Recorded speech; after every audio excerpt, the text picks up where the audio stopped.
Assalamualaikum warahmatullahi wabarakatuh. Kita berjumpa kembali dalam pembahasan soal tes tertulis calon panitia pengawas pemilu dalam pemilu tahun 2024. Kita akan coba melihat beberapa soal ketika seleksi dilakukan 2019, artinya tidak jauh berbeda. Substansi yang diujikan masih terkait kepemiluan yang semua bersumber dari Undang-Undang 7 2017, dan untuk edisi kali ini adalah edisi Bawaslu. Selain Undang-Undang 7 2017, yang mana di situ juga kita akan mencoba kita akan kupas beberapa pasal-pasal di mana dalam undang-undang dimaksud terdiri dari beberapa buku pertama terkait ketentuan umum, buku kedua terkait penyelenggara pemilu, buku ketiga tentang pelaksanaan dari pemilu itu sendiri, buku keempat terkait pelaksanaan pemilu dalam hal pelanggaran pemilu, sengketa proses maupun perselisihan hasil pemilu, buku kelima terkait tindak pidana, buku keenam adalah mengenai penutup. Selain itu juga perlu disiapkan selain undang-undang pemilu adalah peraturan Bawaslu nomor 1 tahun 2020, karena di sini juga nanti akan disebutkan terkait dengan tata kerja dan pola hubungan Badan Pengawas Pemilu, Badan Pengawas Pemilu Provinsi, Kabupaten Kota, panitia pengawas pemilu di kecamatan, pengawas pemilu kelurahan desa di luar negeri maupun pengawas tempat pemungutan suara. Kita langsung saja bahas soal, dimulai dengan soal nomor 1. Disebutkan dalam Undang-Undang nomor 7 tahun 2017 yang dimaksud dengan penyelenggara pemilu adalah A. Bawaslu, B. Bawaslu dan KPU, C. Bawaslu dan KPU dan KPI, Komisi Penyiaran maksudnya, D. KPU, Bawaslu dan Dewan Kehormatan Penyelenggara Pemilu atau DKPP. Semua jawaban benar. Yang paling tepat itu adalah KPU, yaitu untuk pilihan D. Pilihan D yang terdiri dari KPU, Bawaslu dan Dewan Kehormatan Penyelenggara Pemilu. Dewan Kehormatan Penyelenggara Pemilu itu adalah lembaga dalam hal penegakan kode etik dari penyelenggara pemilu, apakah itu penyelenggara pemilu di KPU maupun di Bawaslu sebagai pengawas. Jawabannya adalah D. Kita lanjut untuk soal nomor 2. Alasan yang paling tepat untuk menjelaskan penyebab hadirnya lembaga pengawas pemilu di Indonesia adalah A. Anggaran penyelenggara pemilu sangat besar, B. Indonesia belum memiliki lembaga pengawas pemilu, C. Pemilu diwarnai praktek kompetisi yang tidak fair, D. Standar pemilu demokratis yang mengharuskan dibentuknya lembaga pengawas pemilu, Pemilihan dilakukan secara baik. Mungkin kita lebih condong ke jawaban C dan D. Pemilu diwarnai praktek kompetisi yang tidak fair, C. Standar pemilu demokratis yang mengharuskan dibentuknya lembaga pengawas pemilu. Mungkin untuk di standar pemilu demokratis itu juga terkait dengan bagaimana menyangkut kesamaan nilai suara ataupun dalam hal persamaan hak-hak dalam penyelenggaraan pemilu itu sendiri, dan jaminan kepastian hukum. Dan lebih tepat pilihannya adalah C, bahwa Bawaslu sebenarnya hadir, salah satu fungsi tujuan lahirnya Bawaslu itu adalah bagaimana supaya praktek-praktek kompetisi yang tidak fair itu bisa teratasi dan benar-benar tercapailah suatu pemilu yang berintegritas. Kita masuk lagi, jadi jawabannya adalah C. Pemilu diwarnai praktek-praktek kompetisi yang tidak fair. Nomor 3 itu struktur kelembagaan di lembaga pengawas pemilu itu A. Bawaslu provinsi, Bawaslu kabupaten kota, Panwaslu kecamatan, Panwaslu desa, pengawas TPS. B. Bawaslu provinsi, Bawaslu kabupaten kota, Panwaslu kecamatan, Panwaslu kelurahan desa. C. Bawaslu provinsi, Bawaslu kabupaten. D. Bawaslu kabupaten, Panwaslu kecamatan, salah. Bawaslu provinsi, Bawaslu kabupaten kota, Bawaslu kecamatan. Mungkin jawaban yang paling tepat itu adalah A. Bawaslu provinsi, kabupaten kota, Panwaslu kecamatan, Panwaslu kelurahan desa atau pengawas TPS. Jawabannya adalah A. Kita masuk ke soal nomor 4. Dalam pemilu, pemilih diharuskan memberikan suaranya tanpa ada paksaan dari pihak manapun. Pernyataan tersebut merupakan makna prinsip penyelenggara pemilu yang A. Umum, B. Langsung, C. Rahasia, D. Jujur dan adil, E. Bebas. Artinya sebagai pemilih itu kita bebas menggunakan hak pilih kita tanpa ada paksaan dari pihak manapun. Ini terkait dengan prinsip pemilu. Coba kita lihat di Undang-Undang 7 tahun 2017 ya, yang mana di situ disebutkan bahwa prinsip dari pemilu itu sendiri, asas, prinsip dan tujuan. Dalam penyelenggaraan pemilu harus melaksanakan pada asas yang dimaksud pada pasal 2. Pasal 2 mungkin itu asas. Langsung, umum, bebas, rahasia, jujur, adil, jurdil. Prinsip pemilu ini ada disebutkan mandiri, jujur, kepastian hukum, tertib, terbuka, proporsional, akuntabel, efisien. Sedangkan tadi disebut di sini kita bisa mengartikan sendiri ya, seseorang itu bebas untuk memilih menggunakan hak pilihnya tanpa ada paksaan atau tekanan dari pihak manapun. Artinya di sini dalam hal pemilihan ini disebutkan bahwa itu masuk ke dalam asas yang mana seperti itu. Apakah mandiri, jujur, adil, berkepastian hukum, tertib, terbuka, profesional, seperti itu.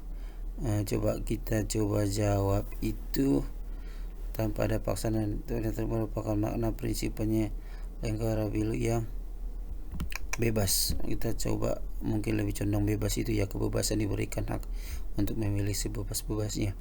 Nomor 5, di bawah ini indikator pemilu demokratis kecuali A. Penyusun kerangka hukum, benar.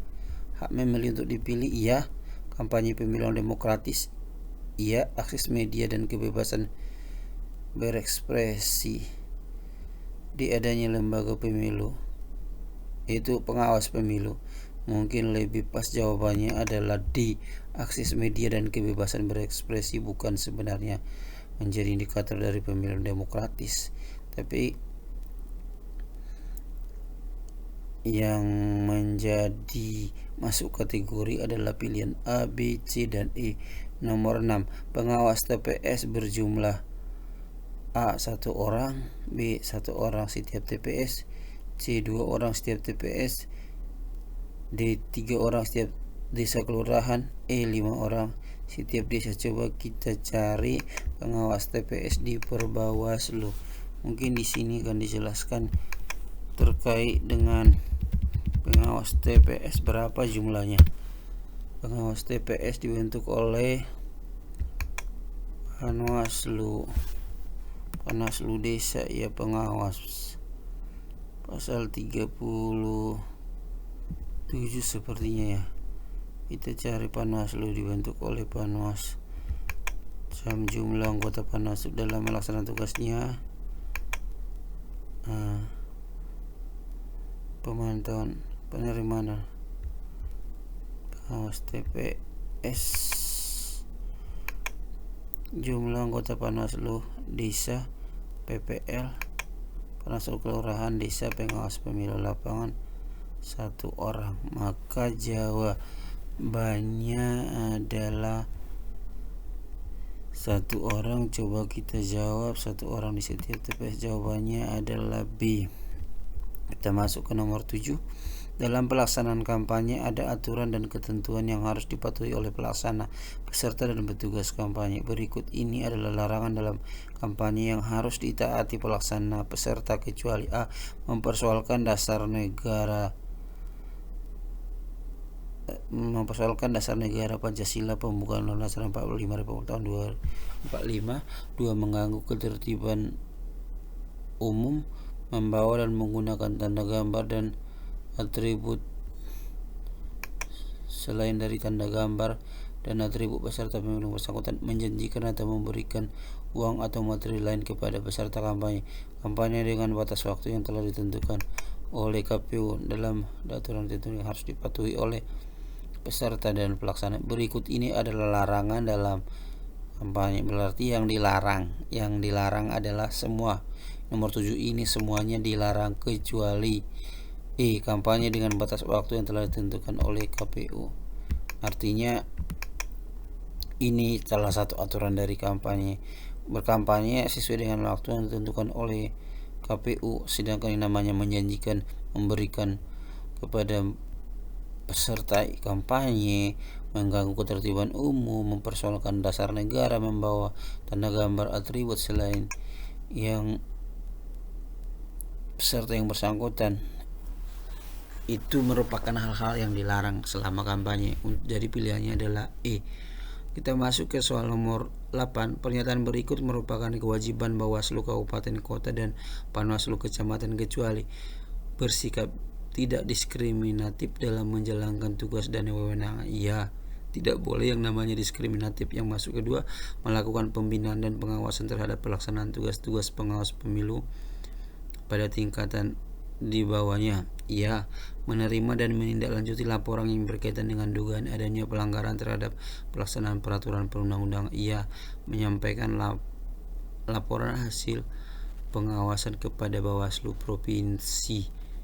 Kita simpan dulu, tahan dulu. Untuk D, merekomendasikan pembentukan Dewan Kehormatan untuk memeriksa anggota KPU Provinsi atau anggota yang pelanggar. Pernyataan berikut ini merupakan kewajiban Bawaslu Kabupaten Kota kecuali ya, pernyataan berikut ini merupakan kewajiban Bawaslu kecuali menyampaikan laporan hasil pengawasan kepada provinsi sesuai dengan tahapan. Rekomendasikan pembentukan Dewan. Rekomendasikan pembentukan Dewan Kehormatan. Karena yang namanya Dewan Kehormatan ataupun DKPP sudah terbentuk sendiri tanpa perlu ada rekomendasi, bukan hak ataupun kewajiban dari Bawaslu Kabupaten maupun Kecamatan. Coba kita masuk ke soal, jawabannya adalah Coba kita masuk ke soal nomor 9. Perlengkapan pemungutan dan penghitungan suara di TPS meliputi antara lain kecuali A. Surat suara, B. Tinta, C. Sampul kertas dan sigil, D. Kotak suara dan bilik suara, E. Obeng untuk mencoblos. Ini perlengkapan pemungutan suara. Surat suara iya, tinta iya, sampul iya, kotak dan bilik suara iya. Sedangkan obeng untuk mencoblos mungkin lebih tepatnya alat coblos ya, tidak langsung spesifik disebutkan. Jadi jawabannya kecuali adalah E. Kita masuk nomor 10. Panwaslu Kecamatan berada di bawah dan bertanggung jawab kepada A. Bawaslu Kabupaten Kota, Sekretariat Jenderal Bawaslu RI, C. Sekretariat Bawaslu Kabupaten Kota, Kepala Sekretariat Provinsi, E. Bupati. Jawabannya adalah A. Bawaslu Kabupaten Kota, dia satu tingkat di atasnya. Kita masuk ke soal nomor 11. Apabila terjadi hal-hal yang mengakibatkan Panwaslu Kecamatan tidak dapat menjalankan tugasnya, pengawasan tahapan penyelenggaraan pemilu untuk sementara dilaksanakan oleh A. KPU, B. Bawaslu Provinsi, C. Bawaslu Kabupaten Kota, D. Sekretaris KPU Provinsi, E. Kejaksaan. Maka dalam hal Panwaslu sebagai pengawas di tingkat kecamatan ketika tidak dapat melaksanakan tugasnya, maka sementara diberikan kepada lembaga satu tingkat di atasnya. Artinya dalam hal ini Panwaslu Kecamatan, maka satu tingkat di atasnya itu adalah Bawaslu Kabupaten Kota, yaitu jawaban C. Kita masuk ke soal nomor 12. Pengawasan pemungutan suara di TPS dilaksanakan oleh pengawas TPS, Panwaslu Kecamatan, Bawaslu Kabupaten, sukarelawan. Ada namanya pengawas TPS yang dibentuk 1 orang per TPS. Kita masuk ke soal nomor 13. Undang-undang yang mengatur tentang pemilihan umum diatur dalam Undang-Undang Pemilihan Umum untuk yang terbaru. Saya rasa sudah paham ya, di Undang-Undang nomor 7 2017. Berikut ini adalah nomor 14 yang harus tunduk pada kode etik penyelenggara adalah A. Peserta pemilu, pemerintah daerah, petugas kampanye, pengawas pemilu, komisi penyiaran. Berikut ini adalah pihak yang harus tunduk pada kode etik penyelenggara pemilu adalah peserta pemilu, pemerintah daerah, petugas kampanye, pengawas pemilu, komisi penyelenggara. Mungkin pengawas pemilu lebih tepatnya itu Bawaslu sebagai lembaga penyelenggara pemilu dan KPU sebagai pelaksananya. Namun dalam pilihan KPU tidak ada, maka jawabannya adalah D, yaitu Bawaslu. Nomor 15, Sekretariat Panwaslu Kecamatan dipimpin oleh A. Kepala Sekretariat Panwaslu, B. Ketua Panwaslu, C. Anggota Panwaslu, D. Sekretariat Jenderal Bawaslu. Benar, maka yang menjadi kepalanya itu yang memimpin, mengkoordinir di tingkat sekretariat kecamatan itu adalah dipimpin oleh seorang kepala sekretariat Panwaslu Kecamatan. Jawabannya adalah A. Kita masuk ke soal nomor 16. Partisipasi masyarakat dalam penyelenggaraan pemilu dapat dilakukan dalam berbagai bentuk di bawah ini kecuali A. Relawan pengawas pemilu, B. Pendidikan politik bagi pemilu, C. Survei atau jejak pendapat tentang pemilihan, D. Perhitungan cepat hasil pemilihan, D. Melaksanakan pemutakhiran data pemilu. Partisipasi masyarakat dalam penyelenggaraan pemilu dapat dilakukan dalam berbagai bentuk kecuali A. Relawan, pendidikan politik bagi pemilih, survei atau jejak pendapat termasuk perhitungan cepat hasil pemilih, termasuk melaksanakan pemutakhiran data pemilih.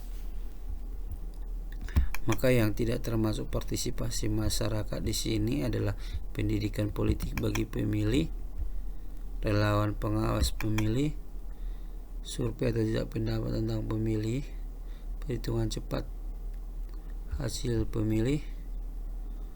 Maka jawabannya adalah pendidikan politik bagi pemilih. Ini sebenarnya dapat di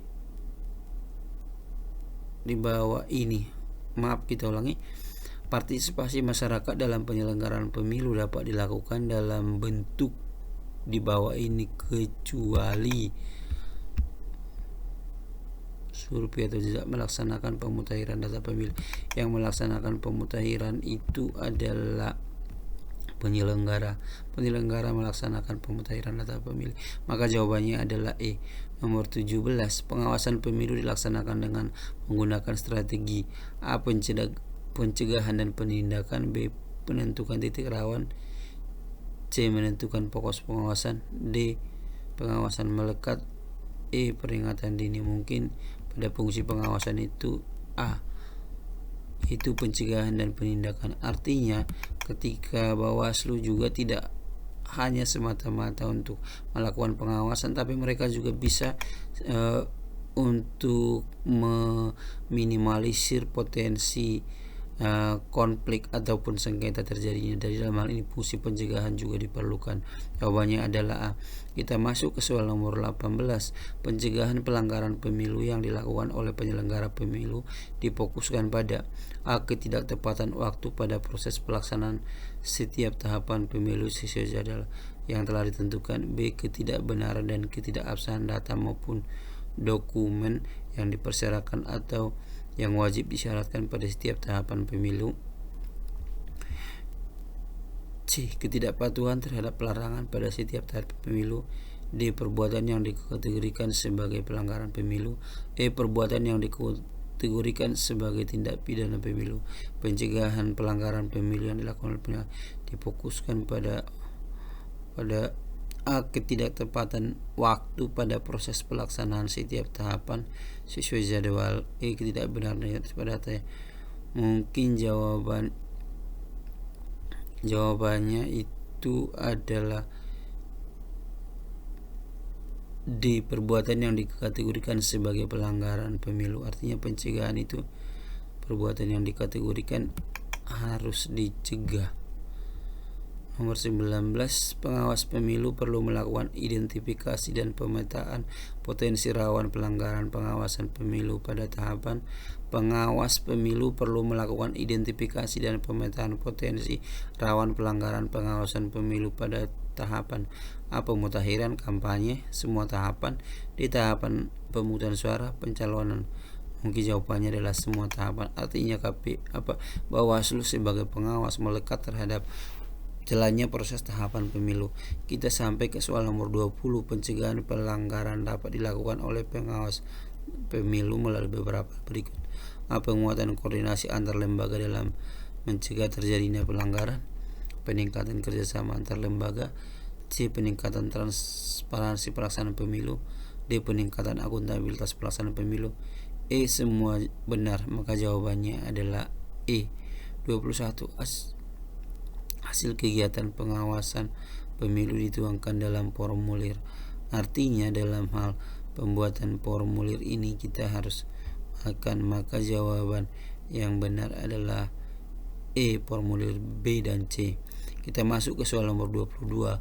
Potensi kerawanan dalam daftar pemilih kecuali pemilih ganda, pemilih berumur 17 tahun, pemilih fiktif, anggota Polri aktif, anggota TNI aktif. Ini artinya dikecualikan mana yang rawan dalam pendaftaran pemilih tersebut, maka adalah pemilih fiktif. Mungkin di sini sering jadi titik-titik kerawanan, artinya adanya manipulasi data pemilih.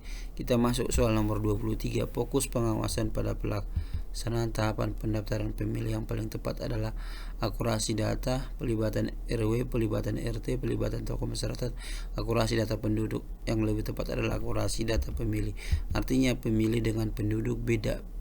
Pemilih itu orang yang sudah memenuhi syarat untuk memilih seperti 17 tahun ataupun sudah pernah menikah, bukan anggota TNI atau Polri.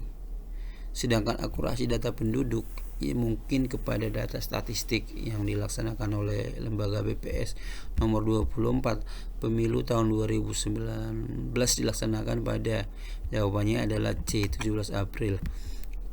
Kita masuk ke soal nomor 25. Di bawah ini merupakan asas-asas penyelenggara pemilu kecuali A. Jujur, B. Tertib penyelenggara pemilu, D. Kepentingan umum, D. Ketokohan, E. Profesional. Saya rasa jawabannya adalah D. Ketokohan. Mungkin demikian untuk sesi kali ini. Kita lanjut ke sesi berikutnya. Jangan lupa untuk terus mengikuti channel kita untuk diskusi-diskusi di soal-soal masih dalam materi pengawas pemilu. Mungkin itu yang bisa kita sampaikan diskusi kali ini. Terima kasih.